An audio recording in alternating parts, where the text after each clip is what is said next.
और आदाब, सत श्री अकाल, जय हिंद दोस्तों। स्वागत है आप सबका आपके अपने चैनल कॉन्सेप्चुअल क्लासेस में। तो आज की इस वीडियो में हम बात करने वाले हैं आईसीटी के बारे में। तो आईसीटी क्या है और किस तरीके से हमें इससे क्वेश्चन बन सकते हैं, उन सभी के बारे में हम डिस्कस करेंगे। तो ये वीडियो इंपॉर्टेंट होने वाली है उन सभी के लिए जो तैयारी कर रहे हैं केवीएस पीआरटी इंटरव्यू की। ठीक है, तो केवीएस पीआरटी इंटरव्यू में आपसे ये पूछा जाएगा कि आप आईसीटी के बारे में क्या जानते हैं, अगर आपने अपने बायोडेटा में ये लिखा है कि आप आईसीटी को सपोर्ट करते हैं। चलिए इसके बारे में हम समझेंगे। तो ये वीडियो इंपॉर्टेंट होने वाली है। वीडियो में आगे बढ़ने से पहले जो चैनल पर नए हैं वो चैनल को सब्सक्राइब करना ना भूलिएगा।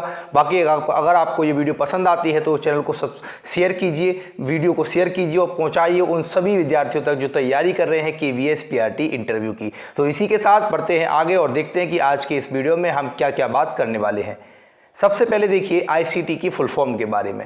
आईसीटी के बारे में अगर बात की जाए तो आई स्टैंड करता है इंफॉर्मेशन के लिए, और सी का मतलब होता है कम्युनिकेशन, और टी का मतलब होता है टेक्नोलॉजी। यानी ये दो शब्दों से, दो मेजर शब्दों से मिलकर बना है। एक तरफ है इंफॉर्मेशन और एक तरफ है कम्युनिकेशन।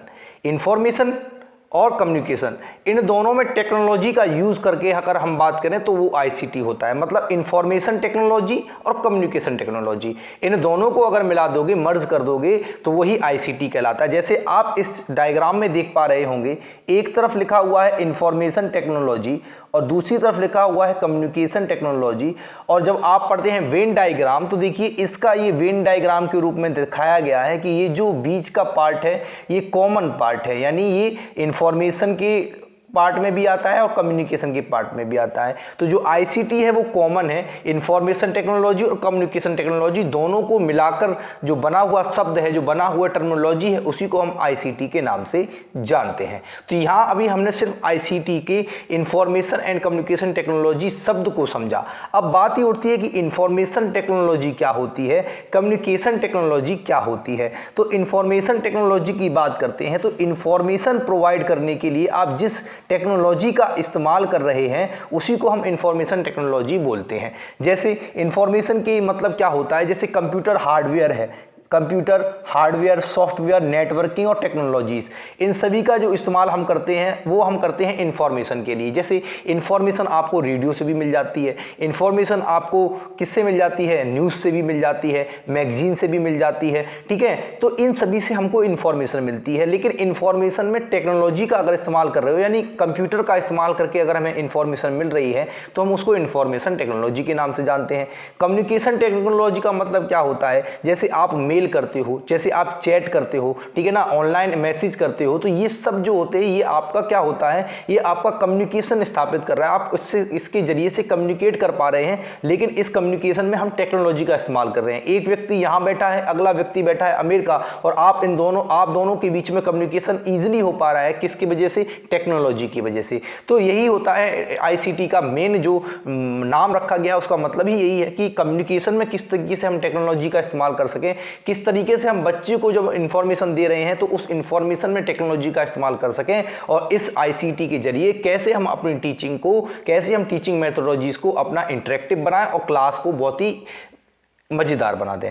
क्लियर इतनी बात। तो अब हमने आईसीटी के बारे में समझना स्टार्ट किया है, तो आगे देखते हैं आईसीटी की फुल फॉर्म, आईसीटी की डेफिनेशन के बारे में कि आखिर आईसीटी है क्या। तो जो कुछ भी अभी समझा है बस वही चीज़ लिखी हुई है यहाँ पे कि information and communication technology is defined as a diverse set of technological tools, ठीक है ना, diverse set of technological tools and resources used to transmit, store, create, share and exchange information। बात समझ पा रहे हो, मतलब इंफॉर्मेशन एंड कम्युनिकेशन टेक्नोलॉजीज को अगर हम डिफाइन करना चाहें तो ये क्या होता है, एक सेट होता है, यानी एक कलेक्शन होता है टेक्नोलॉजिकल टूल्स का और रिसोर्सेज का।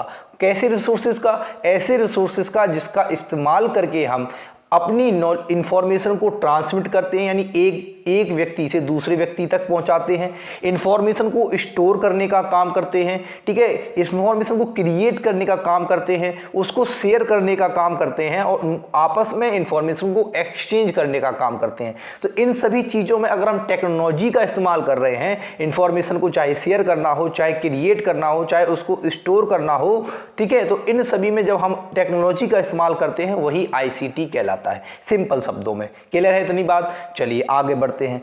आगे हम देखिए ये जो आईसीटी का आप स्ट्रक्चर देख पा रहे हैं, एक जंजाल सा है। ये जंजाल किस तरीके से है इसको समझिए।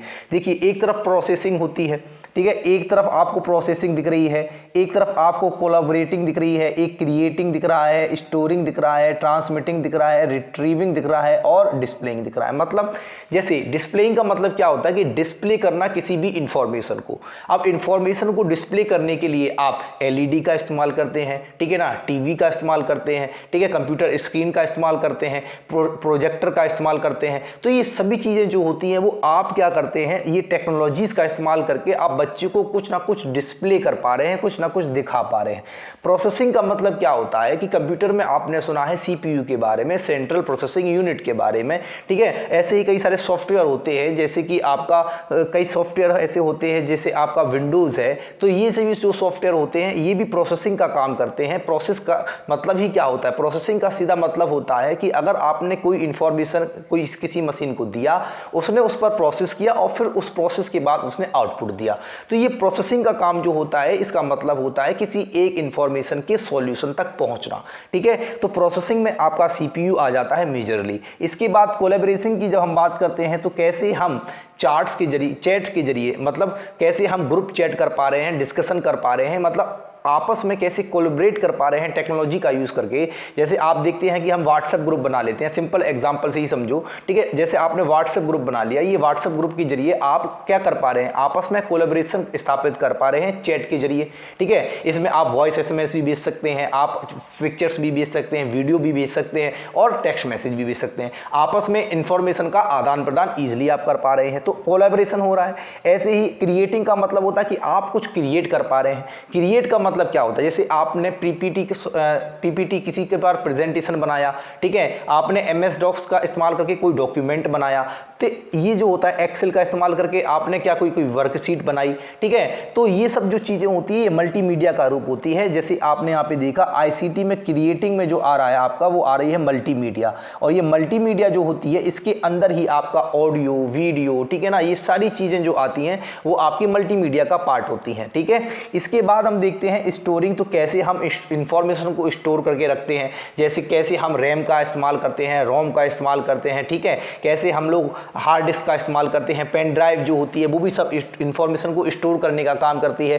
क्लाउडिंग आपने सुना होगा कि जो आपका जो जैसे जीमेल के जरिए आपको जो गूगल ड्राइव मिलती है वो आपका क्या है, वो आपकी इंफॉर्मेशन को स्टोर करके रखती है। उसमें भी क्या होता है, इंफॉर्मेशन स्टोरेज का पार्ट होता है, लेकिन वो क्लाउड के जरिए होता है, ठीक है। तो ये जो सारी चीज़ें होती हैं ये सब जो है आईसीटी का पार्ट है, और ये कहीं ना कहीं आपको इंफॉर्मेशन और कम्युनिकेशन के लिए क्या करती हैं, टेक्नोलॉजी प्रोवाइड करती हैं। क्लियर है इतनी बात? आगे बढ़ते हैं। आगे समझिए, अगर हम कंपोनेंट्स की बात करें कि आईसीटी के कंपोनेंट्स क्या क्या होते हैं, तो आपको पता है कि हार्डवेयर सॉफ्टवेयर ये जो लिखे हुए हैं ये सब आपके आईसीटी के कंपोनेंट्स के रूप में कार्य करते हैं। हार्डवेयर का मतलब क्या होता है कि जिनको बच्चा टच कर पा रहा है, ठीक है, जिनको फील कर पा रहा है, वो सब हार्डवेयर होते हैं।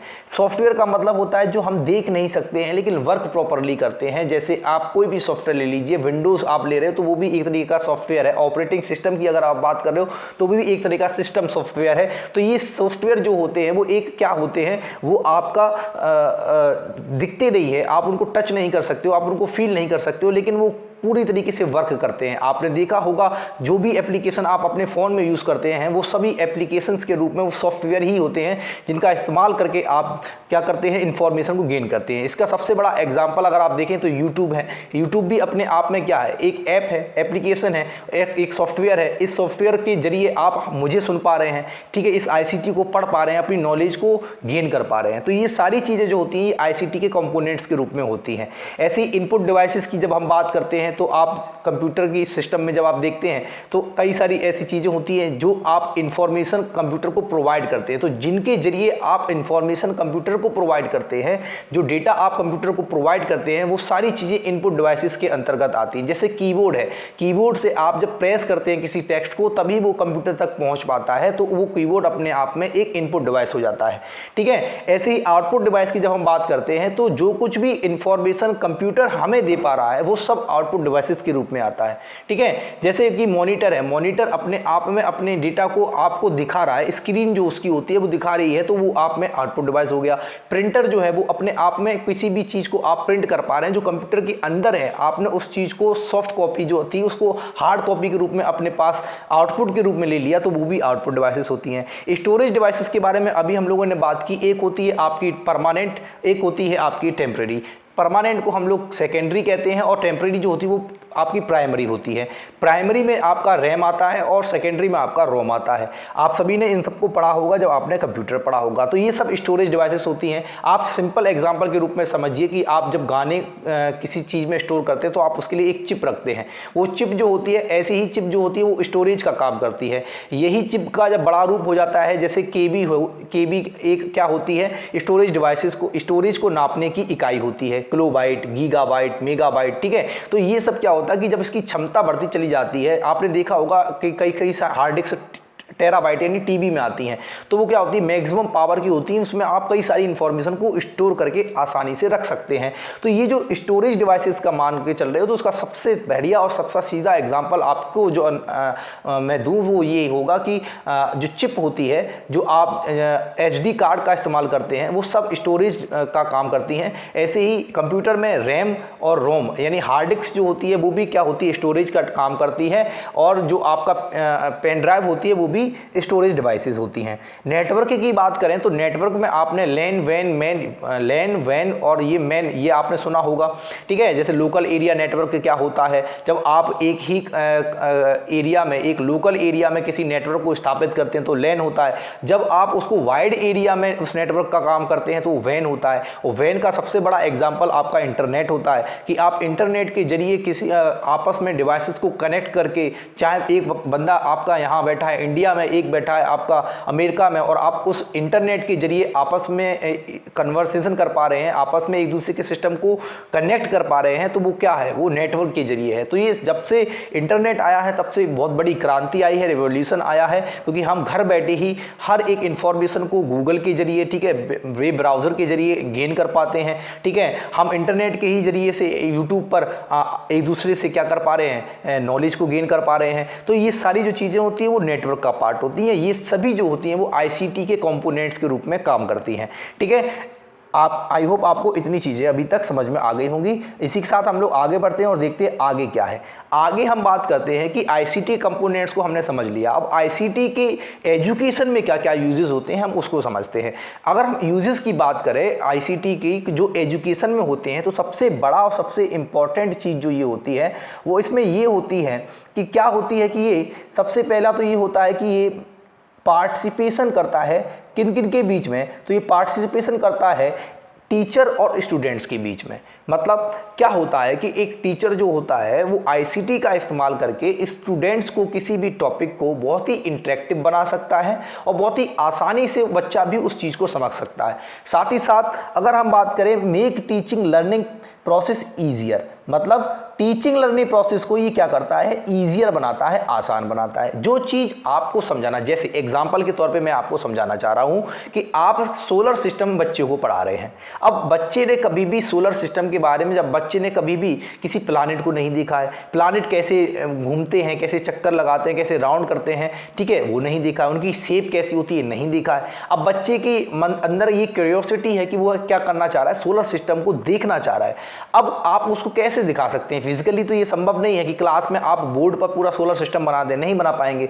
ठीक है, तो उसके लिए क्या करते हैं आप, कई सारी वीडियोस आपने देखी होंगी, नेट पर डली हुई होती हैं, तो आप उन वीडियोस का इस्तेमाल करके बच्चों को उस सोलर सिस्टम के बारे में बहुत बेहतरीन तरीके से पढ़ा सकते हैं। इसका मतलब क्या हो गया कि आपने अपनी टीचिंग लर्निंग प्रोसेस को ICT का इस्तेमाल करके बहुत आसान, बहुत ईजी बना लिया। ऐसे ही डेवलप क्रिएटिव स्किल, बच्चे के अंदर क्रिएटिव स्किल भी डेवलप हो सकती हैं, होती ही है, सकती की क्या है, ठीक है, होती ही है क्रिएटिव स्किल। इसमें डेवलप कैसे होती हैं उसको समझिए। जैसे आप देखते हैं तरह तरह के गेम्स होते हैं जिन ICT के थ्रू हम तरह तरह के गेम्स बच्चों को खिला सकते हैं, जिसके जरिए बच्चे में क्रिएटिव स्किल डेवलप होती है। ठीक है, आप देखते हैं कि कई सारे गेम्स हो सकते हैं। उदाहरण के तौर पे मैं मानूं कि एक पिक्चर है, जिसकी पिक्चर के आपने कई सारे पार्ट कर रखे हैं। अब बच्चे को क्या करना है, उस पिक्चर के पार्ट्स को मिलाकर उसमें एक पूरी परफेक्ट पिक्चर बनानी है। तो ये गेम्स जो होते हैं, ऐसे गेम्स बच्चों को सोचने के लिए मजबूर करते हैं। जब बच्चा सोचेगा तो उसकी क्रिटिकल थिंकिंग डेवलप होगी और क्रिएटिविटी भी आएगी कि बच्चे के अंदर क्रिएटिव स्किल्स डेवलप होंगी। साथ ही साथ अगर हम बात करें helps to improve teaching skills, मतलब बच्चा जो आईसीटी का इस्तेमाल करके टीचर भी अपनी टीचिंग स्किल्स को इम्प्रूव कर सकता है। ठीक है, तरह तरह के सॉफ्टवेयर होते हैं, जैसे पीपीटी आप बना के ले गए, आपने कोई चैप्टर पढ़ाया, आपने उसको सबसे पहले लेक्चर मेथड से या जो भी मेथड आप फॉलो कर रहे हैं, आपने उस मेथड से आपने बच्चों को सबसे पहले उस टॉपिक को पढ़ा दिया। फिर आप क्या करके ले गए, आप उसका पीपीटी बनाकर ले गए और फिर उस पीपीटी के जरिए बच्चे को फिर से समझाया, तो बच्चे के जो डाउट्स रह गए थे वो पीपीटी के जरिए और अच्छी तरीके से उसके क्लियर हो जाएंगे। फिर आपने उसको असेस करने के लिए क्या किया, क्विज बनाकर ले गए। तो तरह तरह की जब आप क्विज उसको देंगे, ठीक है, तो बच्चा उन क्विज़ को खेलेगा और उसके जरिए भी बच्चे के अंदर क्या होगी, लर्निंग इनहेंस होगी। तो इसका मतलब क्या है कि आपने एक ही टॉपिक को तरह तरह से की आईसीटी का इस्तेमाल करके उस टॉपिक के बारे में बच्चों को बहुत बेहतरीन तरीके से समझाया। इसका मतलब आपने अपनी टीचिंग स्किल्स को बहुत ही इंप्रूव किया है आईसीटी का इस्तेमाल करके। ऐसे he helps in evaluation and assessment, जो अभी हमने क्विज की बात की, ऐसे ही ये क्विज से ही मिला हुआ है कि बच्चे की एवेल्यूएशन में और असेसमेंट में बहुत ही कारगर साबित होता है आईसीटी। जैसे अगर आपने कोई टॉपिक बच्चों को पढ़ाया और आप उस टॉपिक का क्विज बनाकर बच्चे के सामने लेकर गए और इंडिविजुअली आपने उस हर एक बच्चे को क्विज करवाया, तो बच्चा अपने आप, देखो उसमें क्विज में होता क्या कि बच्चे ने टिक किया और उसको तुरंत ही आंसर पता चल जाता है। जैसे आप लोग भी क्विज करते हैं, हमारे अपने चैनल पर ही हम कम्युनिटी में क्वेश्चन डालते हैं, तो आप जैसे ही टिक करते हो आपको पता चल जाता है कि आपका आंसर सही है या गलत है। तो ऐसे ही बच्चे को भी तुरंत पता चल जाता है कि उसने जिस पर टिक किया है वो सही नहीं है या सही है।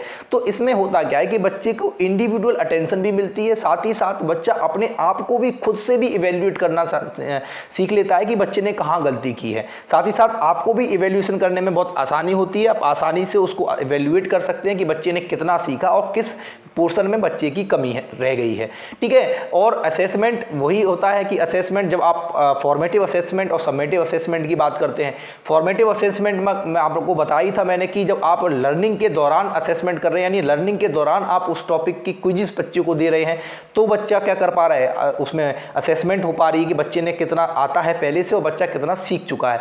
फिर आपने बच्चे को जब पूरा टॉपिक पढ़ा दिया उसके बाद आप उसको क्विज़ दे रहे हैं, तो उस टाइम पे बच्चा जब उसको सीख रहा है तो वो समेटिव असेसमेंट का पार्ट होता है। क्लियर है इतनी बात। इंक्रीज प्रोडक्टिविटी ऑफ स्टूडेंट, बिल्कुल सही बात है कि ये बच्चों की प्रोडक्टिविटी को बढ़ाता है, ये तो बिल्कुल सही बात ही है कि ये बच्चों में प्रोडक्टिविटी को बढ़ाता है। कौन बढ़ाता है प्रोडक्टिविटी को, तो आईसीटी। प्रोडक्टिविटी का मतलब क्या होता है कि देखिए जब आईसीटी, तरह तरह की आईसीटी का आप इस्तेमाल करेंगे तो बच्चे के अंदर क्रिटिकल थिंकिंग डेवलप होगी, उसी को हम प्रोडक्टिविटी कहते हैं कि बच्चा एक ही चीज़ के तरह तरह के सॉल्यूशन को देख पा रहा है, समझ पा रहा है और उसको अप्लाई कर पा रहा है। ठीक है, चलिए आगे बढ़ते हैं और देखते हैं आगे क्या है। आगे हम बात करने वाले हैं ई लर्निंग की, कि आखिर ये ई लर्निंग है क्या। देखिए जब भी आप आईसीटी की बात करते हैं तो आईसीटी का इस्तेमाल करके ही हम ई लर्निंग की टॉपिक पर जाते हैं। मतलब ई लर्निंग का मतलब होता है इलेक्ट्रॉनिक लर्निंग। अब इलेक्ट्रॉनिक लर्निंग क्या होती है कि ऐसी लर्निंग जिसमें आप अपने रिसोर्सेज के रूप में इलेक्ट्रॉनिक डिवाइसेस का इस्तेमाल कर रहे हैं। आप अपने रिसोर्सेज के रूप में क्या कर रहे हैं, इलेक्ट्रॉनिक डिवाइस का इस्तेमाल कर रहे हैं, उसी को हम कहते हैं ई लर्निंग। अब आपने देखा कि इलेक्ट्रॉनिक डिवाइसेस कई तरह की होती हैं, जैसे आपने देखा होगा स्मार्ट बोर्ड आजकल चलने लगे हैं, तो ये स्मार्ट बोर्ड भी अपने आप में लाइट से चलता है, इलेक्ट्रिक से चलता है, तो इसका मतलब क्या, ये अपने आप में एक इलेक्ट्रिक है। ऐसे ही आपने कंप्यूटर सिस्टम की बात कर रहे हो तो ये भी लाइट से ही चलता है, तो ये भी अपने आप में इलेक्ट्रिक है। तो आप कोई भी ऐसी डिवाइसेस जैसे जो लाइट से चलती हैं, इलेक्ट्रिक से चलती हैं, वो ई लर्निंग का पार्ट होती हैं। अब ई लर्निंग में ही अंदर आता है सबसे बड़ी चीज़ ऑनलाइन लर्निंग। जो ऑनलाइन लर्निंग है वो ई लर्निंग का ही पार्ट है। ठीक है, ऑनलाइन लर्निंग अलग नहीं है, ऑनलाइन लर्निंग ई लर्निंग का ही पार्ट है। वर्चुअल क्लासरूम का मतलब क्या होता है कि बच्चा, देखो बच्चा बैठा है यहाँ, बच्चा बैठा है इंडिया में और क्लासेस जो टीचर है वो ले रहा है कहाँ से, अमेरिका से। तो ये वर्चुअल क्लासेस होती है। मतलब बच्चा जो है वो फिजिकली रूप से अटेंडेड नहीं है, मतलब फिजिकली रूप से प्रेजेंट नहीं है टीचर के सामने, लेकिन वह वर्चुअली कनेक्टेड है नेटवर्क के थ्रू और टीचर को सुन पा रहा है, समझ पा रहा है, और टीचर भी उसको पीपीटी के जरिए या कोई वीडियो के जरिए, कोई ऑडियो के जरिए उसको क्या कर पा रहा है, इन्फॉर्मेशन दे पा रहा है। तो ये सब आईसीटी का पार्ट होती हैं और ये आईसीटी के जरिए ही हम ई लर्निंग कर पा रहे हैं, ठीक है ना। तो अब यहाँ पे देखिए ऑनलाइन चैट जब आप समझते हैं कि जब हम क्या करते हैं, जैसे जूम मीटिंग है, ठीक है, जूम मीटिंग में आप सबसे बढ़िया एग्जाम्पल है कि जब आप देखते हैं कि कोई भी बिजनेस मीटिंग आदमी करता है, कोई बिजनेस सेमिनार कर रहा है, तो क्या करता है, वो जूम मीटिंग के जरिए कर लेता है। कोरोना के टाइम पे, कोविड के टाइम पे भी क्या हुआ, जूम मीटिंग की गई और बच्चों को जूम के जरिए से, जूम ऐप के जरिए से क्या किया गया, ऑनलाइन क्लासेस दी गई। ये ऑनलाइन क्लासेस जब आप दे रहे हैं तो आप बताइए, जूम मीटिंग के जरिए या तो वो अपना कंप्यूटर सिस्टम का इस्तेमाल कर रहा होगा या फिर फोन का इस्तेमाल कर रहा होगा। दोनों ही इलेक्ट्रॉनिक डिवाइसेस है जो कि क्या होती है, चार्ज होकर तब चलती हैं, ठीक है। इसमें एक नेटवर्क की जरूरत पड़ती है जिसको हमने कनेक्ट किया इंटरनेट से, और इंटरनेट के जरिए से हमने कनेक्ट करके हम जब वर्चुअल क्लास लेते हैं, यानी बच्चा फिजिकली क्लास में प्रेजेंट नहीं है, ना ही टीचर क्लास में प्रेजेंट है, बल्कि वो अपने घर से क्लास ले रहा है और बच्चे भी घर से ही उस चीज़ को सुन रहे हैं, समझ रहे हैं और इन्फॉर्मेशन को गेन कर रहे हैं। और वह जब कोई डाउट होता है तो वो ऑनलाइन चैट कर रहा है, उस ऑनलाइन चैट की सुविधा उसको मिली हुई है और वह ऑनलाइन चैट करके क्या कर पा रहा है, टीचर को अपनी समस्या बता पा रहा है, अपने डाउट पूछ पा रहा है, ठीक है। तो ऐसे कई सारे ऐप्स होते हैं, जैसे स्काइप है, जूम मीटिंग है, गूगल मीट है, ये सभी जो होते हैं वो इसी चीज़ के बारे में हमें बताते हैं। और इसी में हम ऑडियो विजुअल कॉन्फ्रेंसिंग करते हैं, तो वही पार्ट है कि हम अपने ऑडियो के जरिए या ऑडियो और वीडियो दोनों का इस्तेमाल करके, जैसे हम जब मीटिंग करते हैं, ऑनलाइन चैट करते हैं, तो ऑनलाइन चैट में आप ऑडियो की भी फैसिलिटी होती है, आप वीडियो कॉल करते हैं तो उसमें विजुअल और ऑडियो दोनों ही चीज़ें आ जाती हैं। तो ये सब ई लर्निंग का क्या होती हैं, पार्ट होती हैं। आई होप आपको बेहतरीन तरीके से ये ई लर्निंग समझ में आ गई होगी। आगे देखिए, आगे हम बात कर रहे हैं कि आखिर ई लर्निंग के एडवांटेजेस क्या क्या हैं, यानी इससे होने वाले लाभ क्या है, क्या इससे प्रॉफिट हो सकता है ई लर्निंग से। तो ई लर्निंग का सबसे पहला और सबसे बेहतरीन जो आपका एडवांटेज है वो यही है कि ये जो लर्निंग का इंडिविजुअल स्टाइल है।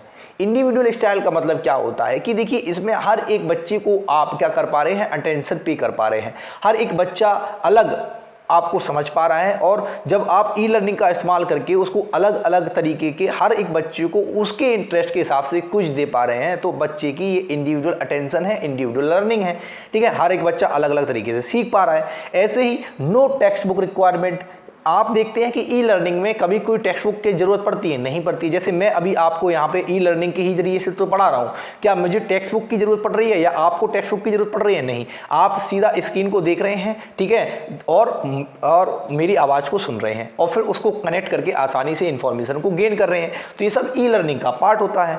टाइम एफिशिएंट की बात करते हैं तो आप देखिए, अगर आप इसी चीज़ की बात करें तो इसी चीज़ को अगर क्लास में पढ़ाया जाए तो इसमें काफ़ी टाइम टेकिंग लगेगा। भाई बच्चा भी स्कूल आएगा, फिर उस पर्टिकुलर क्लास में जाएगा, फिर उस क्लास को पढ़ेगा, ठीक है ना। तो इसका मतलब क्या है कि काफ़ी टाइम लगता है। आप ऐसे समझ लीजिए, ऑनलाइन क्लासेस और ऑफलाइन क्लासेस में यही तो मेजर फ़ायदा होता है बच्चे को कि एक ऑनलाइन क्लासेस में अगर आप देखते हैं बच्चे को, तो ऑनलाइन क्लास में जो बच्चा होता है वो आसानी से क्या करता है, आसानी से किसी भी टॉपिक को घर पे ही रहकर आसानी से समझ लेता है और बहुत ही कम समय में समझ लेता है। अगर वही आप ऑफलाइन कोचिंग में जा रहे हो तो आपको उस कोचिंग की जगह पर रूम रेंट पर लेकर रहते हो, ठीक है, कई तरह की अलग अलग तरह की सुविधाएं से आप वंचित हो जाते हो, तो आपको कई तरह की असुविधाएं भी सहन करनी पड़ती हैं। फूड की प्रॉब्लम होती है, ठीक है, रहने में कई सारी समस्याएं आती हैं और फिर उसके बाद आपका काफ़ी टाइम जाता है। आप तैयार होते हैं स्पेशली क्लास लेने के लिए, फिर आप जाते हैं, ट्रैवलिंग करते हैं और फिर आप क्लास में बैठते हैं, फिर वहाँ पढ़ते हैं, फिर ट्रैवलिंग करके घर आते हैं। तो मतलब समझ रहे हो कि 1 घंटे की क्लास के लिए आप कितना समय बर्बाद कर रहे हैं, लगभग 2 से 3 घंटा एक्स्ट्रा आपका जा रहा है। इसीलिए ऑनलाइन क्लास या ई लर्निंग की जब हम बात करते हैं तो उसमें क्या होता है, ये टाइम एफिशिएंट हो जाता है। आप घर में बैठे हैं, ज़रूरी नहीं है कि आप कपड़े ही पहन के बैठे हो, ठीक है, या नहा धोकर ही बैठे हो। आप जैसी स्थिति में, आप वैसी स्थिति में क्लास को ज्वाइन कीजिए और पढ़िए। यही टाइम एफिशिएंट का मतलब होता है। स्टूडेंट सेंटर्ड होता है, जी हाँ बिल्कुल स्टूडेंट सेंटर्ड होता है। आप देख पाते हैं कि आपको कोई भी समस्या होती है, आप इंडिविजुअल कमेंट करके किसी भी टीचर को गरिया देते हैं, ठीक है। तो ये गरियाना है या जो भी अपनी बात कहना है, चाहे पॉजिटिव कमेंट हो या नेगेटिव कमेंट हो, जो अपने विचार आप कर पाते हैं वो आप इंडिविजुअल कर पा रहे हैं कि नहीं कर पा रहे हैं? क्या ऑफलाइन या ऑफलाइन तरीके में ऐसा कर पाते थे आप? नहीं कर पाते थे। क्यों? आपको एक डर लगता था कि 100 बच्चों के बीच में या 200 बच्चों के बीच में आप कैसे अपनी इंफॉर्मेशन, अपना डाउट को भी पूछने में भी बच्चों को शर्म लगती थी। ठीक है। तो बच्चे को जैसा समझा दिया, बच्चा वैसा समझ के चला आता था। तो इसका मतलब क्या होता था? वो चीज़ टीचर सेंटर्ड हो जाती थी। कोई बच्चा पूछता भी था तो टीचर हड़का देते थे, जाओ नहीं बता रहा। ठीक है। तो होता क्या है कि टीचर सेंटर और स्टूडेंट सेंटर का मतलब ही यही होता है कि आजकल जो सबसे बड़ी पॉइंट है वो यही है कि जो भी टीचिंग आपसे कुछ भी पूछा जाए तो हर एक चीज़ में आप अपनी जो टीचिंग मेथोडोलॉजीज को अपनाएंगे वो आपकी चाइल्ड सेंटर्ड या स्टूडेंट सेंटर्ड ही होनी चाहिए, टीचर सेंटर्ड कुछ भी नहीं होना चाहिए। क्लियर है बात?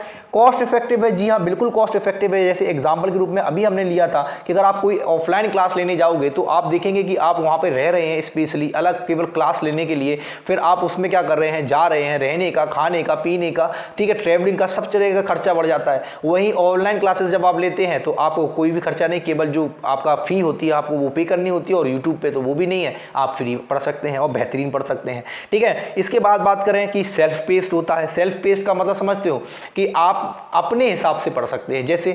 जैसे मैंने ये वीडियो आपको उदाहरण के तौर पे मैंने ये वीडियो आपको प्रोवाइड कराई, अब ये वीडियो आप अपने पेस के अनुसार पढ़ सकते हैं। कोई बच्चा इसको 1.5 की स्पीड पे लगा के पढ़ेगा और कोई बच्चा इसको इससे भी 1 की स्पीड से भी कम कर लेगा, उस स्पीड में पढ़ेगा। मतलब आपके हाथ में है कि आप किस तरीके से पढ़ना चाह रहे हैं। आपने आधी वीडियो अभी देखी, आधी वीडियो शाम को देखी, ठीक है। ठीक है। तो इसका मतलब क्या होता है कि आप अपने पेस के अकॉर्डिंग, अपनी सुविधा के अकॉर्डिंग ई लर्निंग का इस्तेमाल होता है, इसीलिए ई लर्निंग बेहतर है।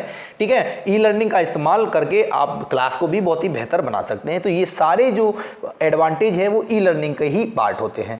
अब आप यहाँ पे देख पा रहे होंगे केंद्रीय विद्यालय संगठन शाला दर्पण के बारे में। तो यहाँ पे स्क्रीन पर आपको दिख रहा होगा आईसीटी प्लेटफॉर्म है। इसमें साफ साफ कहा गया है कि डिजिटल इंडिया की पहल के तहत ये एक आईसीटी प्लेटफॉर्म है। किसका? केवीएस का। आगे समझते हैं इसके बारे में क्या क्या जो मेन चीज़ है। देखिए सबसे पहले जो हमें समझना है वो समझना है क्या कि इनको तैयार करने में किनका सबसे बड़ा हाथ है। तो इनको तैयार करने में जो हाथ है वो आपको ये 2 फोटो दिख रही होंगी और इनके नाम दिख रहे होंगे। एक है आपके सुनील कुमार और एक है आपके नवीन कुमार। ये जो नवीन कुमार है वो प्रोफेसर और हेड है किसके?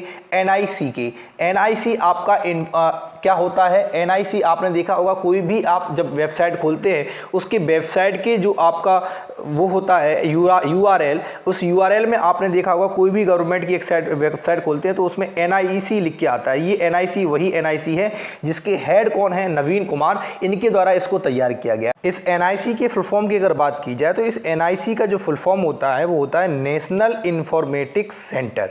ठीक है। देखिए इसमें आप सबसे पहले देख पा रहे होंगे एडमिनिस्ट्रेशन मॉड्यूल को। एडमिनिस्ट्रेशन का मतलब ही आप समझते हैं कि किस तरीके से एडमिनिस्ट्रेशन करना है, प्रशासन करना है, शासन करना है, उस सब के बारे में जो मॉड्यूल है वो यही है। इसमें एम्प्लॉय मैनेजमेंट की बात की गई है, ठीक है, और फी और फाइन की बात की गई, पेरोल की बात की गई है, फाइनेंशियल मैनेजमेंट की बात की गई है और सिस्टम एडमिनिस्ट्रेशन की बात की गई है। तो ये मॉड्यूल बना हुआ है। साथ ही साथ एक मॉड्यूल एडवांस मॉड्यूल है, इसके अंतर्गत ई लर्निंग की बात की गई है। ठीक है। आप देख पा रहे हैं ई लर्निंग की बात जो की गई है वो एडवांस मॉड्यूल के अंतर्गत की गई है। ऑनलाइन पेमेंट की बात की गई है। ठीक है। ऑनलाइन एडमिशन की बात की गई है कि कैसे ऑनलाइन एडमिशन होगी, एग्जामिनेशन की, टाइम टेबल की, लाइब्रेरी, ट्रांसपोर्ट और हॉस्टल मैनेजमेंट, इन सब के बारे में जो बात की गई है कि कैसे हॉस्टल को मैनेज करना है, कैसे ट्रांसपोर्ट की जो बात है, लाइब्रेरी किस तरीके से है, क्या क्या ज़रूरत है, क्या उसके अंदर है, और टाइम टेबल क्या कॉलेज का है, उस सब के बारे में जो बात है वो इस एडवांस मॉड्यूल के अंदर बात की गई है।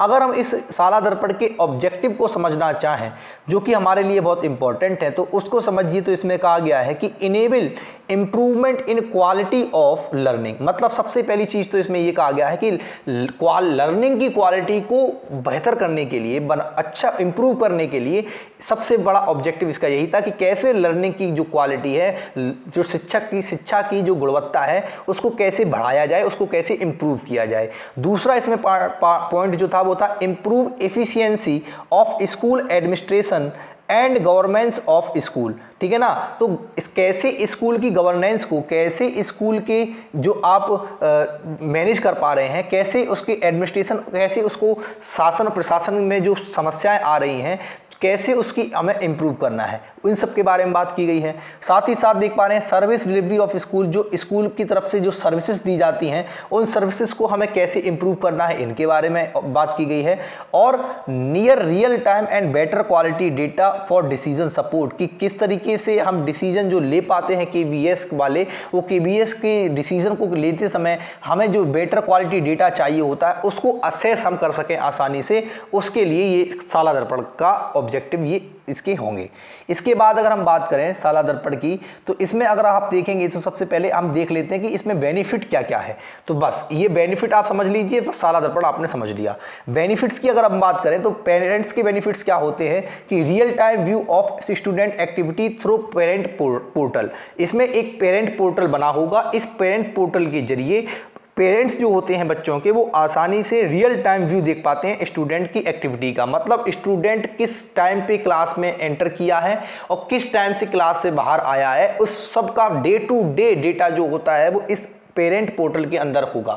होता क्या है कि स्टूडेंट को एक कार्ड दिया जाएगा जो आपका एडमिशन कार्ड होता है, इसमें बच्चे का पूरा डेटा रिकॉर्ड होता है और वो एक इलेक्ट्रॉनिक कार्ड होता है जिसको स्वैप करना होता है जब बच्चा क्लास में एंटर करता है। तो जब बच्चा क्लास में एंटर करता है तो वो स्वैप करेगा, तो स्वैप करने से जैसे ही स्वैप करेगा तो वो सारी एक्टिविटीज़ जो हैं वो चली जाएंगी उसके पेरेंट पोर्टल पर। साथ ही साथ जो पेरेंट्स के फ़ोन होगा उसके फ़ोन पर SMS जाएगा। इसका मतलब कितनी बेहतरीन चीज़ है कि अगर कोई भी बच्चे के साथ अनहोनी होती है, अगर बच्चा घर से निकला है और स्कूल पहुंचने से पहले अगर वह स्कूल नहीं पहुंच पाया है तो उसको तुरंत पता चल जाएगा टीचर को कि देखो स्कूल का टाइम ये था और मेरे पास मैसेज नहीं आया, या पेरेंट पोर्टल में उसकी एब्सेंट लगी हुई है, प्रेजेंट नहीं है, कोई एक्टिविटी शो नहीं हो रही है। इसका मतलब है कि बच्चा रास्ते में ही कहीं से गायब हुआ है, तो वो आसानी से उसको ट्रैक किया जा सकता है। ऐसे ही इसमें बात करते हैं बेनिफिट्स के, तो बेनिफिट्स पेरेंट्स में आपका सबसे बड़ा जो बेनिफिट्स है वो आपने समझ लिया। अगर हम स्टूडेंट्स के बेनिफिट की बात करना चाहें साला दर्पण में, तो वो ये है कि access to personal information online, मतलब बच्चा ऑनलाइन अपनी इंफॉर्मेशन को पर्सनली असेस कर सकता है। कई सारी इंफॉर्मेशन ऐसी होती हैं जो बच्चा फिर क्या होता है भूल जाता है, या उसके पास वो डॉक्यूमेंट उस टाइम पे नहीं है जो उसने उसमें क्या कर दिया है, उसने वहाँ पे स्कैन करके लगा दिया है। तो वहाँ पे क्या होगा कि वो आसानी से अपनी इंफॉर्मेशन को, या कोई भी ऐसी पर्सनल इंफॉर्मेशन है जो वो चाहता है वो उसको आसानी से असेस कर सकता है। Online learning resources to promote self paced learning through LSP। अभी LSP के जरिए ठीक है वो अपनी स्लो पेस लर्निंग यानी अपने हिसाब से ऑनलाइन लर्निंग करेगा और सेल्फ पेस्ड करेगा। तो आप जानते हैं कि ई लर्निंग का जो बढ़ावा दिया गया है उसके पीछे का रीजन यही है कि वहां पे बच्चा अपने स्पेस से लर्निंग करेगा।